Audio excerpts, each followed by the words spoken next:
it's not cool to go to church, is it? Not for us at churches and stuff like that, so that's why not many young people go to churches these days. I think it might be something to do because it's not modernised. For Methodism and for a number of other Orthodox denominations in Britain, the last 40 years have been catastrophic. Sometimes churches are really long. The preacher's just reading from the Bible and it gets real boring. It's good like this because then we get to do all this stuff and like street dance and body pop. Mostly when we're in the church we don't get a chance. It gets kind of boring. You just sit there, all you know is just you're going to sit there, stand up a couple of times to sing a hymn, sit down again and then you go home. I don't believe that young adults and young people are any less religious now than they ever were. What I believe is that the religious organisations like churches simply don't connect. All the news from Breakout 2008. My name's Fiona. And my name's Andrew. Let's get started with some music.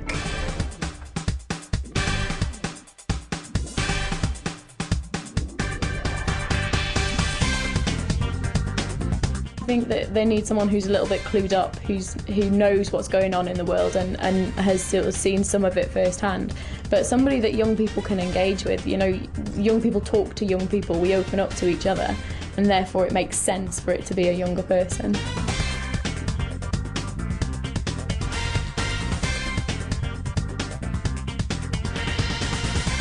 Yeah, I took a gap year out and I did work and did quite a lot of volunteer work and stuff, so yeah, I think it's a great idea. I've been thinking about gap years, you know, before I go to uni, so that'd be really interesting, yeah. We would be very keen to get young people involved in the media. We've just done a piece of work which has involved setting up a radio station at Breakout, and we want to continue that. But it might be journalism in terms of newspaper, it might be how we use the internet as well. So the opportunities to develop different strands of work where the church can be seen to be part of that and to give them qualifications with it is really important. Again, this is the flexibility of the scheme, but it's not to say every young person on the scheme has to do the same course of training, but it's about, at their interview, determining where they're wanting to go in the year, what they might want, and then we can seek out what training is going to be most appropriate and support them in that training. If one of the district youth enablers is interested in arts and drama, then we will be looking for an arts and drama course. If homelessness is an issue, well, maybe we give them a placement to work in one of the homeless centres. Youth crime, well, actually let's go into some of the young offending institutes and do some work there. The opportunities are massive.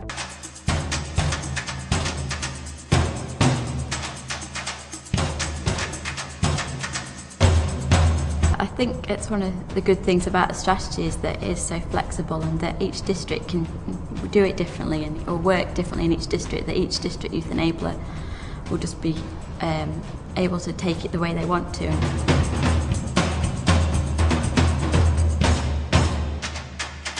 I know one of the districts, Wales, even within the district it's really diverse. You've got the inner city, which is known for being quite rough, and then you've got the valleys, which are completely different again. If we feel that it's a massive issue that the church as a whole should be addressing, then we want that to come through to the national event to Breakout, where each region will be invited to present a key issue for them.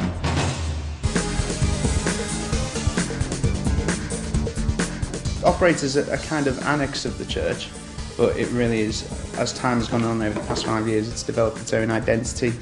Some of the young people have used the phrase, it's not just a place now, it's a group of people, it's a community in itself, so the young people are starting to find their own identity within the building. This is the Youth Cafe where we come on Friday and Saturday. We have our kitchen through there. We just have a couch area where we can just sit down and relax. Downstairs there's band rooms and it's going to get revamped into a recording studio. So often when you're setting up in churches you have to have a space that can be used by all generations, and this is really a space that's set up for young people. If other people want to use it, that's great, but it's decorated for young people first. This isn't just for young people that are totally bought into the Methodist Church and that. How do we start to reach young people that are on the fringes and beyond?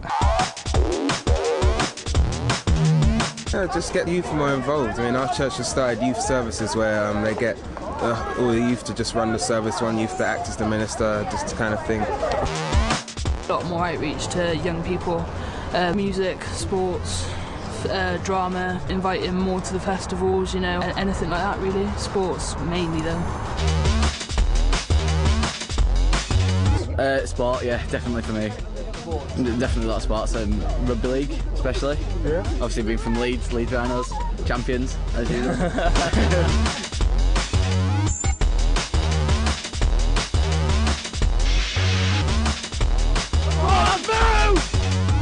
When I became involved with this youth group, there was nothing new here other than it was majority of the people that came were the children of church-going families who it was expected that they should go because it's the good churchy thing to do. And a lot of the parents said, we like them going to the youth group because it keeps them involved with the church. That's not youth work, that's babysitting. Youth work that the church can offer should be about developing the young people, allowing them to reach their own potentials and give a meaningful input to their own lives and the community's life. Second to that, if they develop a faith, if they are interested in the church, then great, then you can lead them down that path. He said, oh, you know, why don't you come along and sort of see what we do at this youth group. Usually just involved meeting on the Sunday night, playing a few games of football and sort of having a laugh, and a group of friends that you knew you were going to see every week, which is what kept me going.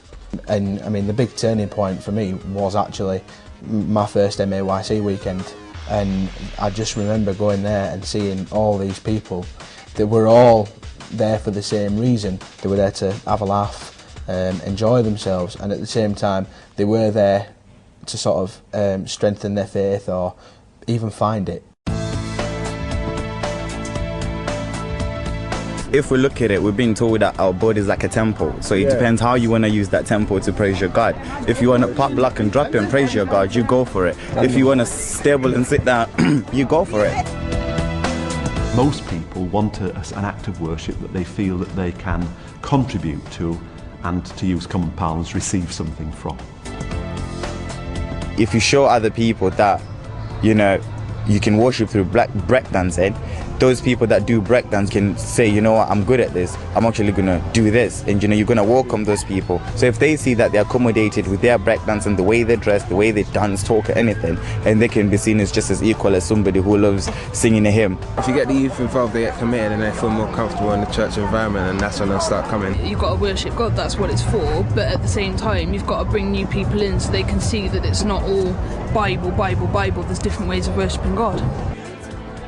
The idea that the worship life of a Christian is simply located around what happens from 10 o'clock to 11 o'clock on a Sunday morning is nonsense. And I think that, you know, the youth participation scheme needs to feel free to develop new forms of belonging and fellowship and church and own it as church. I was just thinking, in 5 years since I've been working here, I've seen what can happen as the church has released a bit of its control and let young people start to make decisions, and the potential that's released in the young people we work with. And I think the opportunity to work on a gap placement with that, to see that happen amongst young people and to actually develop yourself as well, is a great opportunity.